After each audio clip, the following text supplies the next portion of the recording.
तर बाबांनो, काल आमच्या गाडीतला भाजीपाला संपलेला. मस्तपैकी भाजीपाला काहीतरी घेऊन या म्हटलं. आलो मस्तपैकी वांगी आणि टमॅटो तीन घेऊन, कारण भरलेलं वांगं बनवा म्हटलं आज निवांत.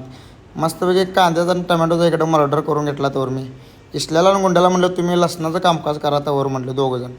मस्तपैकी कूट घरचा मसाला तिने सगळे एकत्र करून मिश्रण केलं. त्यावर या दोघांनी वड्याने वांग्याचा मर्डर करून ठेवलेली. सगळ्यांचं मिश्रण करून झालं तर वांगीला वळवळ करायला म्हणून त्यांच्या आणि बोकात मसाला कोंबलाच. मस्तपैकी दाबून सगळ्या वांग्यामध्ये मसाला कोंबला. आता फायनली वांग्या मसाला कोंबून झाला, त्यामुळे आता तडका दिला मस्तपैकी जिऱ्याच्या मोहरीची. त्यात जरा लसूण बी टाकला, मस्तपैकी चवीला भारी वाटते. फ्राय करून घेतलं मस्तपैकी दाबून. टेस्टी हो, गाडीत केलेलं जेवण एकदम टेस्टी. मग काय कांदा आणि टमॅटो लय वळवळ करते. लावड्यासनी पण धरून फेकला की पातेला. ओघासनी मस्तपैकी चांगली पाक पेस्टच करून टाकली, गिरवीच करून टाकली.